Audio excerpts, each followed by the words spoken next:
500 টাকার ইনজেকশন 450 টাকা করে বেচে। প্রশাসন তো সবাই জিম্মি কোম্পানির কাছে। আমাদের 100 টাকা মাল বেচতে করে 75% লাভ, 90% লাভ।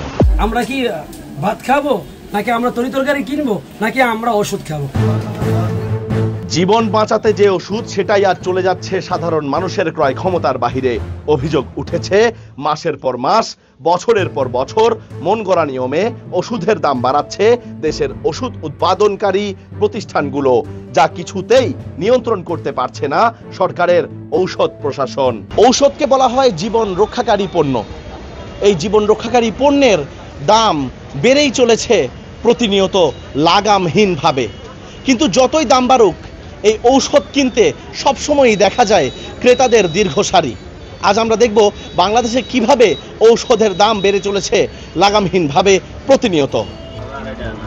বিগত কয়েক মাসে লাগামহীনভাবে বেড়ে চলেছে ওষুধের মূল্য।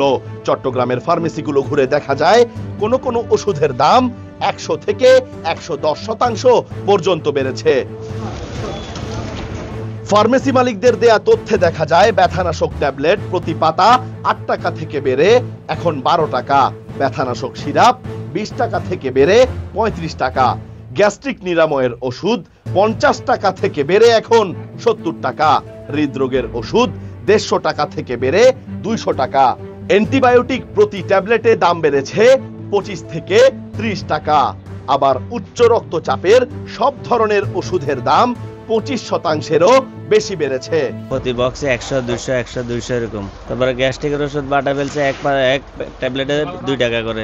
বাচ্চাদের সিরাপ এগুলো প্রতিটা সিরাপের উপরে 15 টাকা 20 টাকা করে হারে বাড়ি ফেলছে। প্রচুর একটা কোম্পানির, সব কোম্পানি একই অবস্থা। এখন কোলেস্ট্রল ওষুধ আর ডায়াবেটিসের ওষুধ এগুলো তো আপনাদের নিত্য প্রয়োজনীয়, সবার প্রয়োজন, কারণ ওগুলোর উপর বেশি প্রভাব পড়ছে।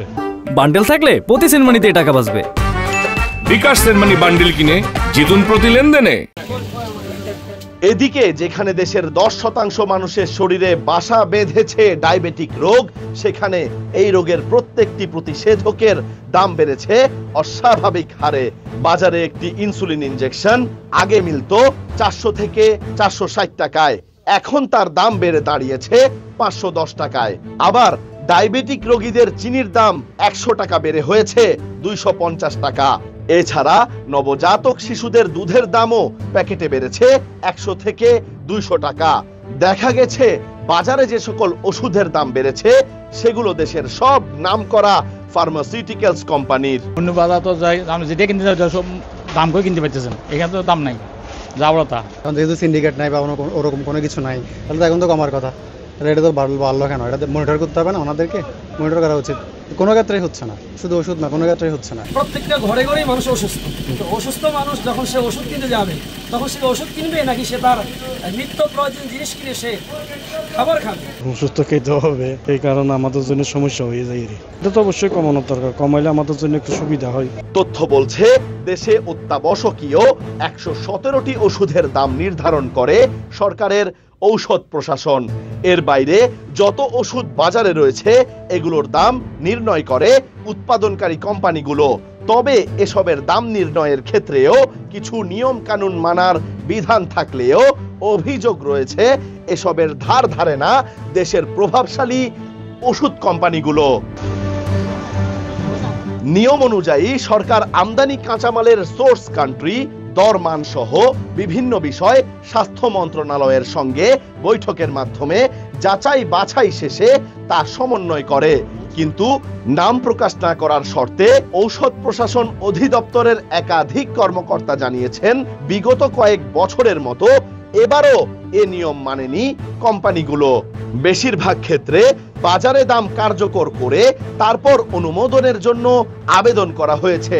শুধু তাই নয়, বড় বড় উৎপাদক প্রতিষ্ঠানগুলো শুরু থেকেই সরকারকে চাপে রাখে। যৌক্তিক মূল্য নির্ধারণের সক্ষমতা না থাকায় অধিদপ্তরও মেনে নিতে বাধ্য হয়। এদিকে সরকারের ঔষধ প্রশাসন বলছে দেশে অত্যাবশ্যকীয় 117টি ওষুধের দাম নির্ধারণ করে সরকারের ঔষধ প্রশাসন। এর বাইরে যত ওষুধ বাজারে রয়েছে এগুলোর দাম নির্ধারণ করে উৎপাদনকারী কোম্পানিগুলো। বিদেশ থেকে আমাদের কাঁচামালগুলো আসে, সেই ক্ষেত্রে ডলারের উপরে নির্ভর করে ওষুধের কাঁচামালের মূল্যটা ওইখানে নির্ভর করে। তো সেই ক্ষেত্রে আমাদের প্রশাসন সর্বোচ্চভাবে কাজ করে যাচ্ছে।